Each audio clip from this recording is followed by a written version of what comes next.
The Last Guardian is about a giant dog pigeon thing called Trico, and he's brought something special to gaming that wasn't done before and more than likely is not going to be done again. Anybody that's played any of the games from Team Ico will know that their games are kind of in a league of their own, for better or for worse. You'll either sing their games' praises or you just won't see the point in them. These games aren't really known for being the most high precision, skill-based games, and they handle their narrative in a distinct way compared to the way most other games would do. What I'm saying here is, if you haven't played this game or any of the other games from the studio, I can kind of understand why they wouldn't be appealing to a lot of people. And all I'll say to that is, you're wrong. And that you might see the appeal if you just peel back what's behind the surface. So let's take a closer look at what makes The Last Guardian special.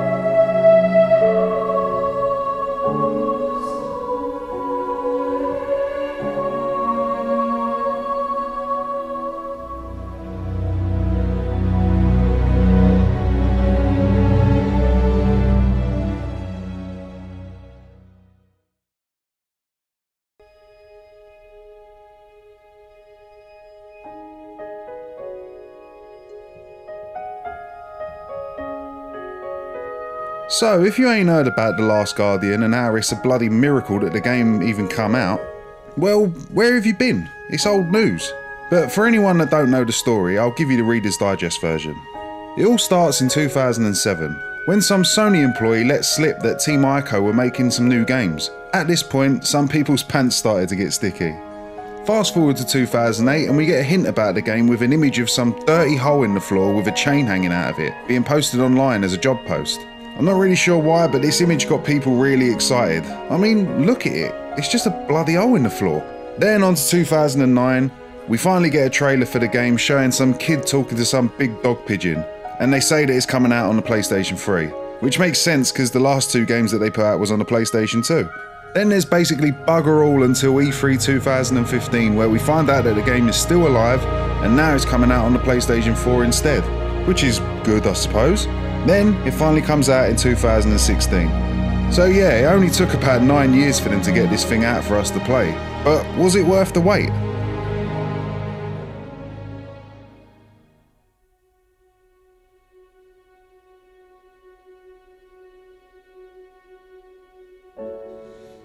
So you take control of this boy. Fuck knows what his name is. He doesn't even speak a real language for that matter. Well, this kid wakes up and sees giant dog pigeon tied to that hole from back in 2008. Being a dumb kid, he decides to let the dog pigeon go because he's somehow dead certain that this thing ain't gonna eat him or anything. Well, it turns out that big man is actually just hungry and wants the kid to feed him, so he thinks to himself, if I follow this stupid kid, yeah, he'll feed me those barrels with glow sticks in. And they just so happen to be randomly everywhere. So the kid thinks to himself, rah, he's kinda big, you know. And he can jump over big walls and shit, which is lucky because I'm stuck in this shithole as well as being a bit dumb. So maybe if I feed him, he'll be my brethren and he'll help me get out of here. And it's from that mutual non-verbal agreement that the game gets underway. I know you're probably thinking, oh, that don't sound like anything special when you name the video about the game being special and shit. Well, it's not as simple as saying that the game does X and Y good, and that makes it a good game. Because the reason I think that this game is so special, to some, might be the reason that they can't stand it. To put it into a sentence, what makes the game so special is Trico. Yeah, the giant dog pigeon. So let me give you a little context here. After all the nonsense of the game's development, people was really happy to hear that the game was still coming out. So what could be a better way to hype up the game than giving people a playable build at trade shows? Well, it didn't really go to plan. Players got annoyed because Dog Pigeon wouldn't do what the players commanded it to do, making the short amount of time that they had with the game more of a ball ache than an enjoyable experience. This left a bad taste in certain people's mouths, along with websites reporting the reactions of pissed off gamers. Understandably, that would get under people's skin. A game that they've waited around 8 years to come out still feels like it's broken and barely playable. This even extends to people after the game's release, with people complaining about Trico not doing what they wanted him to do, as if the AI was broken and working against them. With all that being said, what else are people to expect when there's this uproar of people screaming that the game doesn't work properly after being in development hell for such a long time? It seemed like another case of the food being in the oven for too long, a sad case of the idea behind the game being too good to be true. But boy oh boy were they wrong.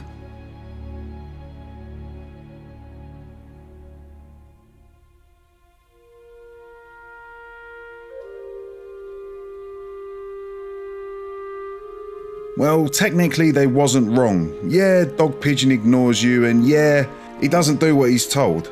But let me put it this way. Would a dog in the wild, or your friend's dog, or even a pigeon for that matter, would they just do as you tell them just because you told them to? Before you start filling the comments with, oh well, my friend's dog, rah rah rah rah rah, the answer 9 times out of 10 is going to be no. They're going to just ignore you and carry on with their day. And that's basically how you have to look at The Last Guardian. It's like a dog training simulator, but without having to clean up the piss that missed the training mat. So yeah, it's understandable that if you were to play the game for a short period of time, like at a trade show or a demo, you probably would think that the game is crap. Why waste your time pressing buttons on the controller if nothing's going to happen? You might as well press buttons while your pet dog is running around in front of you. Hang on. I don't think I'm really selling the point of this title being special very well, am I? Well, let's try put it another way. Progression in the game depends on the relationship that you build between the boy and Trico, and for this to happen you have to approach it the same way you would in real life. It's all about trial and error. When you're first introduced to Trico, both he and the boy are still not sure of each other, like a puppy is when they meet someone that they don't know. If you don't take the right approach, Trico will even throw you around the room. But if you get it right, and you get in his good books, you'll be able to progress and try more things with him. Trico doesn't understand whatever language the kid is speaking, so you have to improvise and try different ways to communicate with him. A few visual hints will help Trico to understand what it is you're asking of him, like calling and pointing at something, doubled up with different audible shouts from the kid that will help him differentiate the difference between when you're asking him to help you in a bad situation or whether you just want him to help you reach a place that you couldn't climb on your own. The more the two interact with each other, the more that each of them will learn about each other. This is what makes The Last Guardian so unique. It's not a game about building a relationship with characters through dialogue trees or scripted events. Rather, it's about a friendship through the actions of the player. It asks you to turn off your built-in senses that you've developed as a gamer, and to take a more realistic approach over a mechanically repeatable function most games use. What may seem like a nightmare of just getting Dog Pigeon to come over to where you're standing at first soon becomes so much more than that. He will eventually just come over to you because he wants to. It could just be for a little bit of affection or a little stroke on his head, or he may just want to show you something.